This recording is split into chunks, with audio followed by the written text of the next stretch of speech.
What is that one myth around mental health that you want us to leave behind before we get into festive season? Holiday season, December is a time to be happy. That's a big fat lie. Because people are happy and people are sad. Because we still get reports of people who commit suicide during the festive season. Yeah, it is not a happy moment, not for everybody. And we can't even say 50-50 because we that work in the hospitals, that's actually the time where we get the most admissions. It's an ordinary month like any other month to other people. And they still got to go on. Yeah. What is that simple activity that we can be able to, resort to in order to reduce stress over this festive season? If you're able to go for a walk, take a minute walk. Go. It distracts your mind. When you're in the sun or whether it's the rain, wherever you find yourself, there's something that mentally that shifts because like now we're here, you can hear the birds chirping. The sun is scorching, it's hot. You can see the clouds, there's a bit overcast, there's some sun coming out. That shift, whatever the stress that you're feeling, it literally feels because now you are grounded. You are in the moment, you're present in the moment, and you're noticing and seeing what's happening. And that is a quick one that helps you. Another one, listen to music, your favorite music. That also calms you down and it shifts your focus from whatever the problem or the stressful event is into listening and literally paying attention to what the song is saying. Welcome back to yet another episode of Sex Talks Podcast with me, your host, Selma Ndasilohenda Iyambo. As always, I'm super excited to be here with you, and I'm beyond grateful that you chose Sex Talks Podcast once again. If you're a first-time listener, welcome to the Sex Talks Podcast family. And to our YouTube listeners and viewers, welcome back to our YouTube channel. We are all about creating an informed and educated society of young people who can openly have conversations about their sexual reproductive health rights while sharing their personal experiences and hearing from experts in the field. Now, to help us grow our community here, don't forget to like, comment, and most importantly, subscribe to Sex Talks Podcast so we can continue having such conversations. Now, we are recording yet another episode live from the Be Free Youth Campus in Katutura, thanks to our collaboration with the Be Free Studios under the One Economy Foundation. You can find this youth-friendly space at the Windhoek Multipurpose Youth Center or online at Be Free Namibia. And if ever you do find yourself in Katutura, please do come say hi. We love to see and hear from you. Now, as festive season approaches, many of us have a mix of excitement and pressure. For some of us, it's joy and connection, whilst for others, it's stress, loneliness, or challenging family dynamics. Now, today we are diving into how to take care of your health over this festive season, including how to cope with dealing with a toxic family member or family members, having no one to spend your holidays with, and everything in between. Now, to help us unpack this, I'm joined by an inspiring and dedicated mental health advocate, Dr. Suraia Schiceya. She is a medical doctor, a chief wellness officer, and the co-founder of PatientCare. She is passionate about psychiatry and public mental health. And her work focuses on integrating emotional, psychological, and spiritual well-being. Now, she also holds certifications in infant mental health and postpartum transitional coaching, and is currently pursuing a diploma in public mental health at the University of Cape Town. Now, her mission is very simple but powerful, empowering people to prioritize their mental and emotional health as a foundation for purposeful living. Now, Doctor, welcome to the Sex Talks Podcast. How are you doing this afternoon? Thank you so much for having me. I'm fantastic. Now, Doctor, let's start off by looking at the fact that holidays often bring a range of emotions. Not everybody experiences that joy and family warmth. What are some of the mental health challenges that one faces during this festive season, especially when their family dynamics may be slightly difficult and they are not really used around them? Thank you. So, for starters, loneliness is one of the factors, and many a times people think loneliness is the absence of people, but you can actually have people around you but you're emotionally lonely. So that's one of the factors. Another one, financial strains. Many a times, because it's Christmas, there's always an expectation of getting something, getting a gift and so forth. So for those that are unemployed, that becomes also challenging because now they feel they can't bring anything to the family, and they don't even feel like they want to come, because what's the point of coming if I can't even bring anything? I'm just going to come empty-handed, right? Another one also just conflicts. Supposing maybe someone was traumatized emotionally, physically, psychologically, or sexually, being reminded that that's the place where you're going back to, whether it's the environment or the perpetrators. So the mere fact that they have to be in the same room or in the same house with the people that actually hurt them, that's also one of the challenges that we face as well when it comes to this time of the year as well. Just by hearing your response, I already also feel somehow overwhelmed because, wow, there's such a lot of things and a lot of factors to consider. Now that you've mentioned the aspect of loneliness, now if I'm that person who is currently always going to be feeling lonely over the festive season, how do I go about dealing with this and addressing this as now I want to also have a jolly festive season? Yeah, of course. It's always important to understand the why. Why do you feel lonely? Why do you feel like you don't want to be around people, even if you're surrounded by people? The connection, what exactly is going on in you or within you that's preventing you from connecting when people are presently there with you? That's the first thing, to try and find or figure it out. What exactly is the reason that's causing it? But sometimes we don't even know. Someone will ask you, why are you lonely when there are people around you? That I don't even know. I also don't know. But sometimes it's deeper than that. It's deeper than what meets the eye. You're just like, you don't understand. But if you dig deep, and that's why psychological help is important, to try and understand or help you to navigate through what are those emotional triggers that you possibly have that's possibly blocking you, or you've probably built invisible walls that you're not even aware of yourself. And it's important because it's a time, people usually say Christmas or December is a time where people are there when they're happy and with family, but people can still have family around and still be lonely. So we need to understand what exactly is the reason why we feel the way we feel, and how can we seek help so at least we start being inclusive. How does seeking help look like? Seeking help looks like being honest with yourself.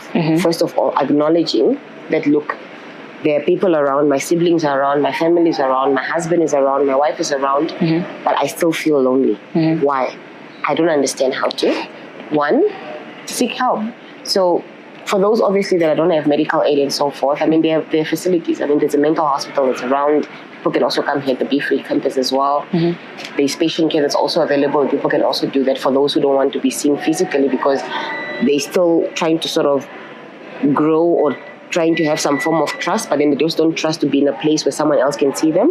So they can do it via telemedicine, where they can just put off the camera and then they speak. But the reality is help is available. Go and seek help and try and be open as much as you can, because that person is there to help you, not to judge you. Amazing. Now, before we continue with this discussion, maybe you speak about telehealth, you speak about patient care. Can you maybe just give our audience some sort of overview as to what is this patient care that you're referring to, and you're a co-founder too? So patient care is a telemedicine application whose main mandate is to give access to affordable help for the uninsured. As we're all aware, more than 80% of Namibians do not have medical aid. So how then do we bridge the gap? And we also know how the health facilities are overburdened. If you go to the clinic, if you just go to Katura Hospital right now, you'll find queues for life, right? So what patient care does, it bridges the gap. So it gives, you are able to access this type of services, obviously on the application, where you get to access a doctor or a healthcare provider online on a phone, and you communicate with them via the telephone that you have. And you pay for 150 for a consultation, 30 minutes up to an hour, as little as 150 Namibian dollars. So you need to download the app, and then obviously put in your details, your ID and everything, because you obviously have to verify. Right after that, you have access to a plethora of healthcare providers. So you put in your symptoms, whatever the problem is. We also have an AI tool that's also available, where they'll be able to guide you and say, okay, for this problem that you have, you can either see a doctor, or you need to see a psychologist or a social worker and so forth. And you also have the choice to choose who do you want to see, because all the people are on there. And then you choose and you book a consultation, and it's time when you call and you speak to your healthcare provider. And this is available in Namibia? In Namibia, here in Windhoek of Namibia. Wow. Now, if I'm just curious to find out, is this available on Play Store, App Store, all of them? So if you've got an Android or you've got an iPhone, you can get access to it. Is there also a website where one can access all this, or is it only mainly on the app itself? So with the app, because remember, you have to speak on the phone. So you can, for downloading the app, you need to have it on the phone. But the website is also available to give you all the information that you need. What is the website again? Please say it out loud. So it's www.patientcare.care. I absolutely love being in this country, and more importantly, being on this podcast, because it allows me to have conversations with people that are doing amazing things in their community and allowing us to actually get better access to care. Yeah. Now, Doctor, you've spoken about family dynamics, and conflict within the family. Now, let's say that your family is, or my family is one of those that have the conflict. We're not always on the best grounds, and now I'm thinking, must I go? Must I not go? And what if I find myself in those shoes of, I'm now here? How do I deal with that family conflict? First of all, I would like to encourage creating boundaries. Because if you know what your triggers are, say for example, we all have those family members. There's always that uncle that has a very smart mouth, you know? Because now people are coming, and you know, even when you watch his movies, it's always who's bringing their partner or who's going to be engaged and so forth. And now you'll probably find yourself as one that's coming empty-handed. But there's always that uncle that has no filter, or that auntie that has no filter, that you always talk about all the other cousins of yours that are already married, have got kids, and you are not, you know. Understanding, placing boundaries. You first know where to place a boundary. So if you're coming in the kitchen and those conversations are going on about, Serafina is getting married next year, and you know you're not there, literally learn to take yourself out of the equation. You don't want to be there because you'll get triggered, and the chances of fights coming about, and you know already what happens. You can avoid that. So set a boundary. In your boundaries, as you set them when you go, because the idea is not to isolate, because what's the point of going to a family dinner or family home when you're isolated? Go there, try to engage, but the moment you try and pick up some triggers or some conversations that do not align with what you want to be or who you want to be, remove yourself from your equation or from the situation, but respectfully. Don't just disappear and go MIA. It's like, even if you say, like, can you just excuse me, I'm going to the loo, I'm going somewhere, but you're taking care of yourself mentally. Your peace of mind is very important. You don't want to be there pretending to be okay when at the end of the day, after that whole conversation, you go home and then you're crying or you're sad and you just wonder what's the point of being here. So create boundaries, understand your triggers, remove yourself from the equation when you're finding yourself in conversations that are uncomfortable for you, but respectfully.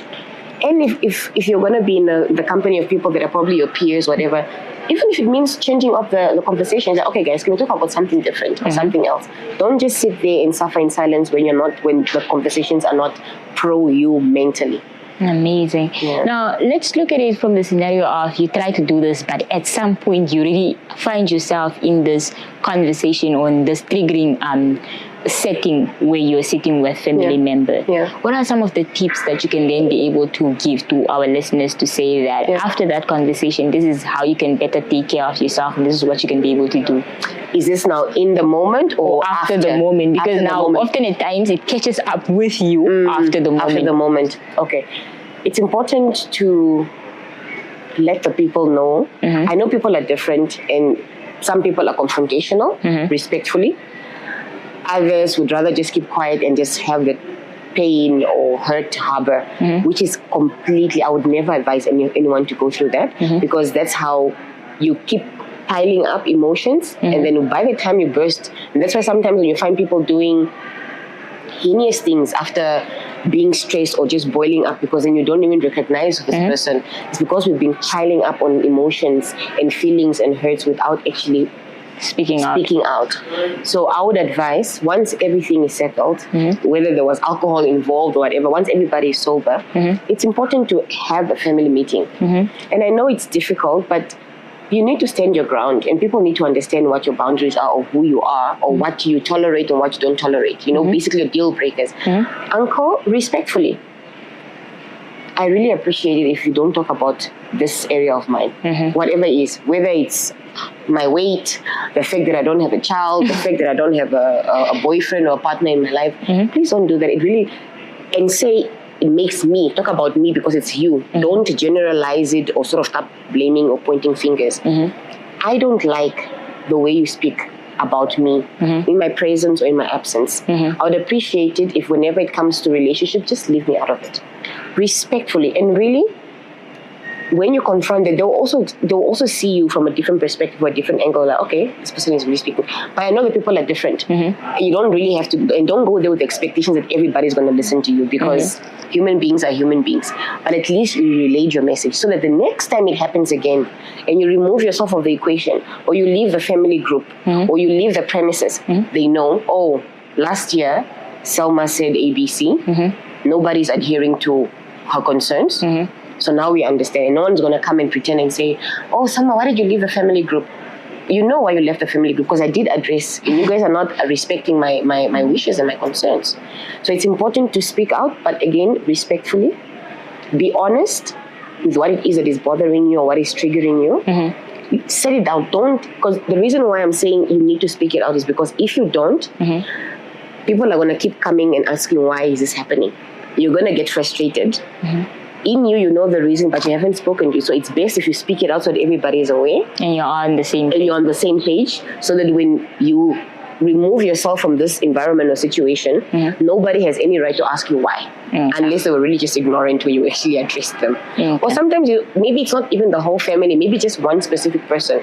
If you're able to, maybe sometimes they're elders, and maybe you'll feel it's a bit disrespectful, also because generations are different. Generational gap is a real thing. Or maybe your uncle is in their 60s and you're in your 20s or under. Having that conversation may become a bit difficult. So find someone that's maybe a bit older, or that person listens to, that you can open up to this person, so this person can speak to that person. So there are different ways of how to address it without having to do it confronting that person in that moment if you're unable to. Thank you so much for giving us that guidance. Now let's look around people that often are aware of their family dynamic. They haven't spoken up, and they've chosen to spend their festive season isolated. Now, what are some of the tips and words of encouragement that you can be able to offer those people as they spend their festive season alone? You're not alone, even though physically there are people not around, and you do matter. That's the first point. The second point I would like to say is, even though your family or your family dynamics are not healthy, try and find other means. If you go to maybe church, I mean, there's always activities happening around churches. If you have a church or a local church, join a local church where you can at least meet other people, because usually I know they usually celebrate Christmas or gatherings and so forth. Find a friend, or if you have a friend, someone that is close to you, whether it's your peer or your age mate, or finding a mentor that you can also assist you or help you. Another one, if you don't have either one, you don't have a friend, you don't have a mentor, you don't have a church that you go to, be intentional about creating something that will also make you wholesome. Because sometimes in your quietness or in your loneliness, that's when you get to discover yourself. In the quietness, on the still moments where nobody's around, that's when you get to do some introspection and understand, maybe I'm just not necessarily a loner, but I enjoy my own company. But what can I do to occupy space, to do something, to get my mind engaged? Read a book, go for a walk, intentionally select, okay, let me look for a movie. Make sure that whatever the movie you're going to watch is not something that's going to trigger you if you've not healed from the triggers or from the traumas that you had in the past. But don't suffer in silence by literally being alone, because there's a verse that says an idle mind is a devil workmanship. So you don't want to just be sitting and not doing anything, and then now thoughts of negativity are going to fill your mind. And the last thing we need is a hearing of any negative news of someone obviously now committing suicide because they feel they're alone, physically and emotionally. So if you occupy your mind, you don't give space for idleness. In whatever you can do, whatever your means are, like I said, watch TV, read a book, go for a walk, go to a gathering, church, or wherever it is, but don't be alone and not do anything at all. Okay. You are still tuned on to Sex Talks podcast, and we're having a conversation with a doctor as to how can we better take care of ourselves throughout this festive season. Now, doctor, I love how you've mentioned something around intergenerational gap, and often at times that makes intergenerational dialogues a bit tricky. And we now also look at the stigma that society has when it comes to mental health. How can we be better allies of people that may find themselves in difficult situations over this festive season, and maybe just to older adults that may think that mental health is non-existent, or to think of now you're prioritizing your mental health and leaving your family behind? What would you say around that? It's not as easy, again, because those generational gaps are they're really tricky. They're really tricky. I'll go back to the same example that I gave earlier. Sometimes it's all about the manner in which you speak to a person. So you and I are the same age, and I grew up with young people around me who I also have parents or grandparents who are usually easily adaptable. They can easily adapt to the changes that are happening, right?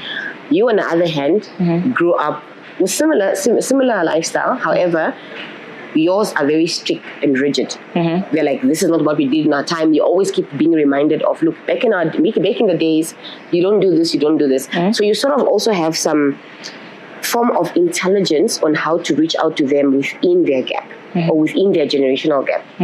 So if you find yourself in that situation, try to find someone that they listen to, because it's all about communication, effective communication, and letting them be aware of what exactly is going on. So that's one of the ways that I would advise. Another way, which is most likely the most common way, is to seek help. Because when you seek professional help, say it's obviously this is a social situation. So when you go to a social worker, because they are trained on how to address certain situations, depending or regarding the different age groups and dynamics. So a professional that is trained in that manner, they'll be able to actually navigate. So they'll call up a family session, which is also very common.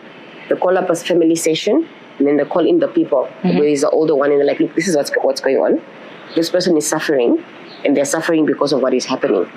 Sometimes they can have it with you, the victim, or they can just call them in to understand what's going on, and then later on with time, they can actually then call you back in, or first have the sessions with you, understand the dynamics, and if need be, call them in, then they also call in. But the idea is, at the end of the day, there should be some form of harmony for people to get to understand one another, regardless of the generational gaps. Amazing. Yeah. Now, Doctor, festive season is also often associated with alcohol, and to a specific extent, there is also alcohol abuse involved, and that sometimes may trigger disagreements, fights, and all that. How can we better deal with such cases throughout this festive season rather than resorting to abuse? When they are drunk, when you see them dancing pansulas and doing the most, try to not bring up things that are going to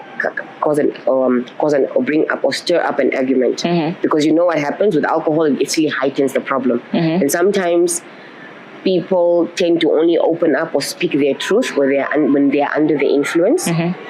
So if you know Uncle A or Auntie A or Cousin A, when they are drunk, they're wretched. They become literally uncontrollable.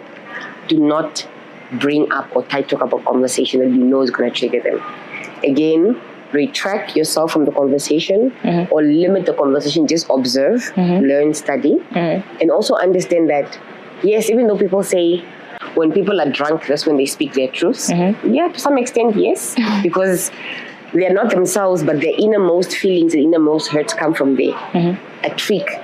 Not highly advisable, but listen, sometimes just sit down and get to listen, because sometimes you actually can listen, or you'll get to understand and learn the hurts that people are having when they're under the influence. So you don't have to be directly involved. Take your chair, sit back a bit, and just watch and observe. You'll get to learn a lot when they're under the influence. Just don't bring up anything that's going to trigger them to become violent. You don't want to be in a situation.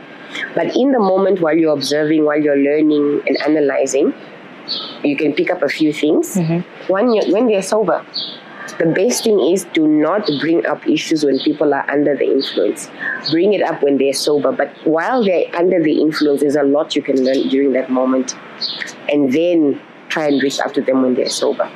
Ish, that's a new thing that I'm learning in terms of just observe, listen, and you can be able to address it after now the person has cooled down. But also to our viewers and to our listeners, just the thing, Drink alcohol, but in moderate concentration. Do not abuse it, because one thing may lead to another one. And what we are hoping for is a better and a safer festive season for the year 2025/2026. So please be a responsible citizen. Just make sure that with everything that you do, with every fun moment that you have, you are cautious of what that may do to yourself, to your health, and what that may do to the next person.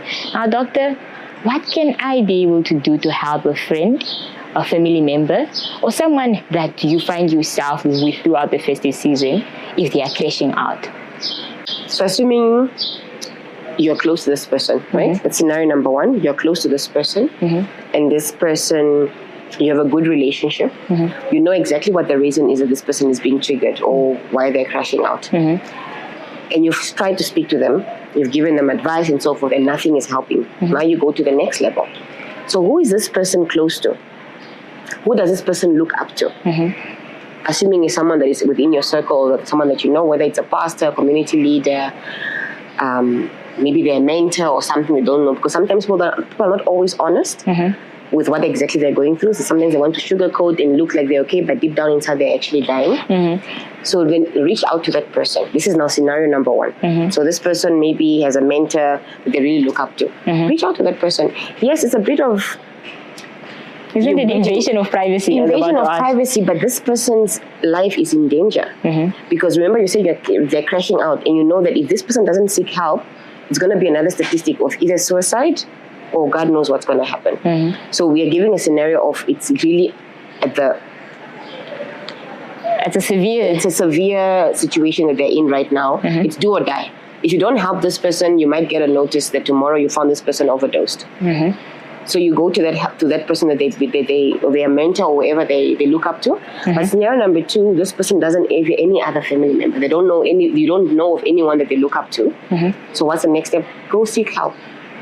If you come to the mental hospital, for example, and you're reporting, you're like, look, I've got a friend that's not doing well.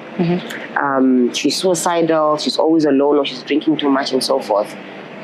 We can actually also assist. Not we coming from the mental hospital to get the person, but they'll advise you on where to seek help. Things like the police, for example, can be involved. And those are the signs, because when you notice that this person has got signs that are very dangerous to their health, the earlier you seek help, the better. You don't want to seek help when they've already overdosed, but now the medication that they've taken is too fatal to the point when they end up in ICU, they survive, but they don't come out the same person again. They're now in liver failure or kidney failure or blind or whatever the situation may be. So step one, if you're close to somebody that you know that are close to them, reach out. Yes, you're sort of bridging whatever, but you don't necessarily have to go into details of what exactly is happening, but just tell them, look, this person needs your help. Maybe you should come and talk to them. Number two, if they don't have that, or that person is also not reachable, or that person came to help this person, but they also didn't get the help they needed, then take it to the next step, which is now the third one, which is now professional help. Calling the police if need be. Or wherever you find yourself in Namibia, your local police station. City police, call them, I've got this person that's not doing well, they're drinking themselves death, they're not communicating, they're a danger to themselves. The police will come and take this person and bring them to the hospital.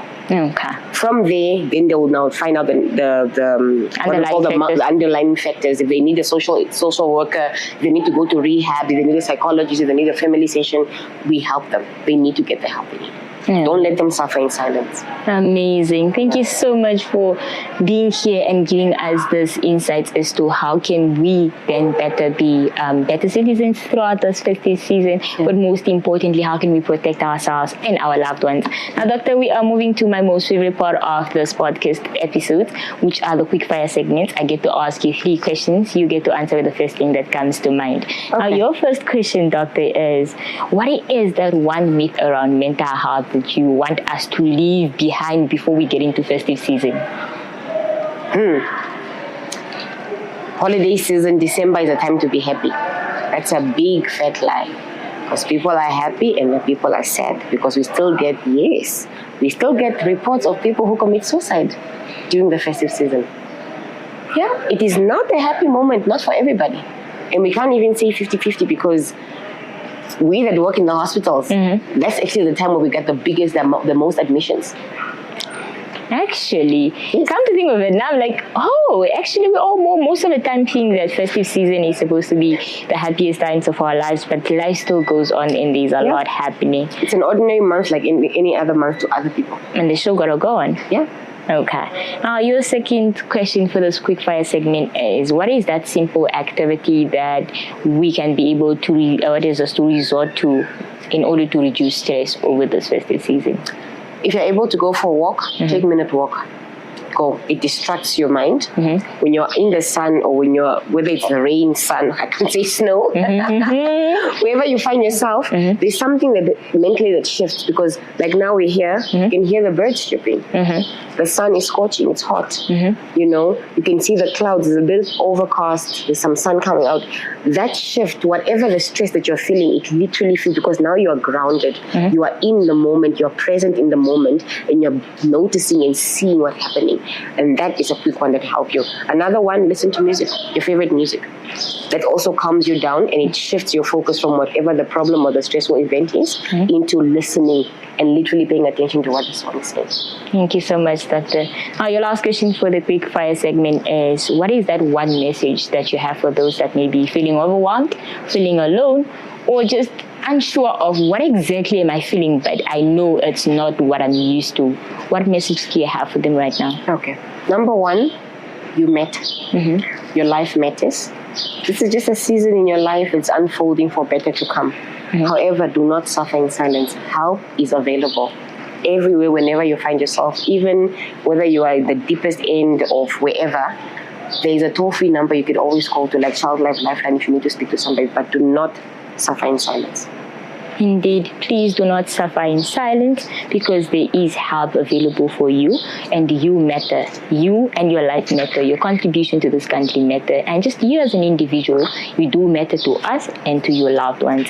And with that being said, thank you so much for being our last guest for the year 2025. It's been amazing being in your company, and we look forward to having you more often and being able to tap into your knowledge. Thank you so much. Always lovely being here. Thank you so much for having me.